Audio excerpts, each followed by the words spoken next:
বিসমিল্লাহির রহমানির রহিম। প্রিয় দর্শক, আসসালামু আলাইকুম। নাজমুল হুদা চ্যানেলের পক্ষ থেকে প্রীতি ও শুভেচ্ছা নিন। আমি নাজমুল হুদা। আজকে আমরা এসেছি রাজশাহী জেলার বাগমারা উপজেলার তাহিরপুরে। তাহিরপুরের রাজবাড়ি সম্পর্কে আমরা কিছু তথ্য নেওয়ার জন্য এসেছি। তো দর্শক, চলুন আমরা তাহিরপুরের রাজবাড়ির দিকে এগিয়ে যাই।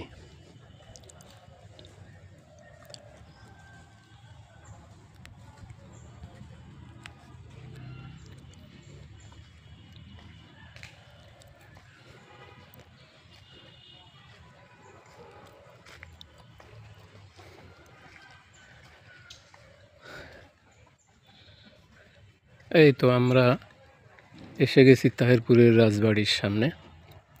এই তাহিরপুরের রাজবাড়ির এখনও অনেক ধ্বংসাবশেষ টিকে আছে। এই যে দেখুন, এই বাউন্ডারিগুলো রাজার আমলে নির্মাণ করা হয়েছিল। তো এই রাজবাড়িটা এখন কলেজে পরিণত হয়ে গেছে। এখন কলেজ হিসেবে ব্যবহার করা হয়, তাহিরপুর ডিগ্রি কলেজ। তো এই বাউন্ডারিগুলো এই যে দেখানো হচ্ছে, এগুলো রাজার আমলে নির্মাণ করা এই বাউন্ডারি। পরবর্তীতে কলেজ কর্তৃপক্ষ নতুন করে বাউন্ডারি নির্মাণ করেছে। তো যাই হোক, ওই দিকে এখন আমরা যাচ্ছি না। আমরা এই যে রাজার আমলের সেই ইট পাথরের নির্মিত বাউন্ডারিগুলো এখনও টিকে আছে।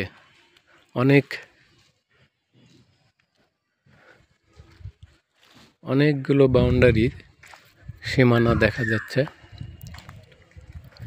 অনেকগুলো ধ্বংস হয়ে গেছে। মানুষ ইট পাথর খুলে খুলে নিয়ে গেছে। চলুন আমরা দেখি। আমরা আজকে রাজবাড়িতে এসেছি দুটি তথ্য নেওয়ার জন্য। একটি হলো যে বিশ্বে হিন্দু ধর্মের যে দুর্গা পূজা উৎসব হয়, এটা আসলে সর্বপ্রথম কোথায় প্রচলন হয় এবং কে প্রচলন করেন সে সম্পর্কে জানার জন্য আমরা তাহিরপুরে এসেছি।